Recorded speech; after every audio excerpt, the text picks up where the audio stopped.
Hi friends, welcome to my channel.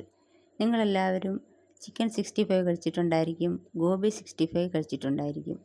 എന്നാൽ ഞാൻ ഇന്നിവിടെ തയ്യാറാക്കാൻ പോകുന്നത് ചേന 65 ആണ്. ഇപ്പം നമുക്ക് ഇതെങ്ങനെയാണ് തയ്യാറാക്കുന്നതെന്ന് നോക്കാം. അതിനു മുമ്പ് എൻ്റെ ചാനൽ ആരെങ്കിലും സബ്സ്ക്രൈബ് ചെയ്യാൻ മറന്നിട്ടുണ്ടെങ്കിൽ ഒന്ന് സബ്സ്ക്രൈബ് ചെയ്തേക്കണേ. കൂടെ ആ ബെൽ ബട്ടൺ ഒന്ന് അമർത്താൻ മറക്കല്ലേ. ആദ്യമായി ചേന കഴുകി വൃത്തിയാക്കി ചെറുതായിട്ട് അരിഞ്ഞത് അത് ഇച്ചിരി ഉപ്പിട്ട് നമ്മൾ വേവിച്ചെടുക്കണം. ഒരുപാട് കുഴഞ്ഞു പോകരുത്. ഇഞ്ചി ഒരു ചെറിയ കഷ്ണം, 3 അല്ലി വെളുത്തുള്ളി ചതച്ചെടുത്തത്, മീറ്റ് മസാല 2 ടേബിൾ സ്പൂൺ, കുരുമുളക് പൊടി 1 ടീസ്പൂൺ, മുളക് പൊടി 1 ടേബിൾ സ്പൂൺ, മഞ്ഞൾപ്പൊടി 1 ടീസ്പൂൺ, ഗരം മസാല പൊടി 1 ടീസ്പൂൺ. ഇനി അത് വറക്കാൻ ആവശ്യമായ എണ്ണ. ഇപ്പം നമുക്ക് ഒരു ബൗൾ എടുത്തിട്ട് അതിലേക്ക് ഇഞ്ചി വെളുത്തുള്ളി ചതച്ചതും മീറ്റ് മസാലയും കുരുമുളകിൻ്റെ പൊടി, മുളക് പൊടി, മഞ്ഞൾപ്പൊടി, ഗരം മസാലപ്പൊടി ഇത്രയും ചേർത്ത് അതിലേക്ക് ഒരു 3 ടേബിൾ സ്പൂൺ വെള്ളം ഒഴിച്ച് കൊടുക്കണം. നമുക്ക് ഇപ്പോൾ ആദ്യം 1 ടേബിൾ സ്പൂൺ വെള്ളം ഒഴിച്ചിട്ട് 1 ടേബിൾ സ്പൂൺ എണ്ണയും കൂടെ ഒഴിച്ചു കൊടുക്കാം. എന്നിട്ട് ഒന്ന് മിക്സ് ചെയ്തിട്ട് പിന്നീട് 2 ടേബിൾ സ്പൂൺ വെള്ളം കൂടെ ഒഴിച്ചു കൊടുത്ത് നല്ലപോലെ ഒന്ന് മിക്സ് ചെയ്യാം.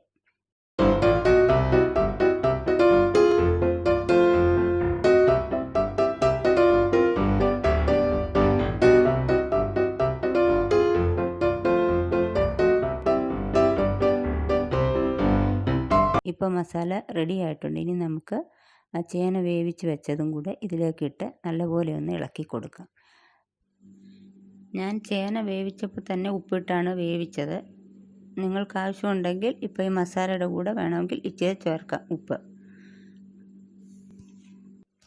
ഇനി ഇത് നമുക്കൊരു അരമണിക്കൂർ മാറ്റി വെക്കാം മസാലയെല്ലാം പിടിക്കാനായിട്ട്. ഇപ്പോൾ നമുക്ക് പാൻ അടുപ്പത്ത് വെച്ചിട്ട് അതിലേക്ക് ചേന വറുക്കാൻ ആവശ്യമായ എണ്ണ ഒഴിച്ചു കൊടുക്കാം.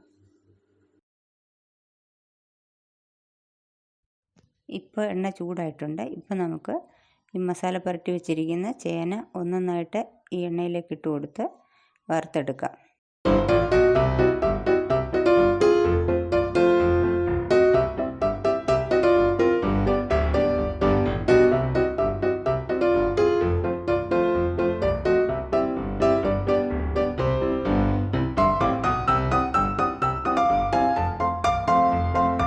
ഒരുപാട് മൂക്കേണ്ട കാര്യമില്ല.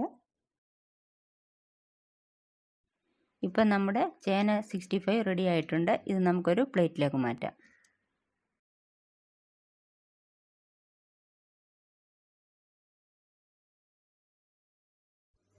ഇത് നമുക്ക് ഉച്ചയ്ക്ക് ഊണിൻ്റെ കൂടെയൊക്കെ കഴിക്കാൻ പറ്റിയൊരു വിഭവമാണ്. ഇത് വളരെ പെട്ടെന്ന് നമുക്ക് തയ്യാറാക്കാൻ സാധിക്കും. നമ്മുടെ വീട്ടിലൊരു വിരുന്നുകാരൊക്കെ വന്നു കഴിഞ്ഞാൽ പെട്ടെന്ന് അവർക്ക് ഉണ്ടാക്കി കൊടുക്കാൻ പറ്റും. നിങ്ങളെല്ലാവരും ട്രൈ ചെയ്ത് നോക്കുക. ഈ വീഡിയോ എല്ലാവർക്കും ഇഷ്ടപ്പെട്ട് കാണുമെന്ന് വിചാരിക്കുന്നു. എല്ലാവർക്കും ഇഷ്ടപ്പെട്ടെങ്കിൽ ലൈക്ക് ചെയ്യുക, ഷെയർ ചെയ്യുക. ഈ ചാനലൊന്ന് സബ്സ്ക്രൈബ് ചെയ്യാൻ മറക്കല്ലേ.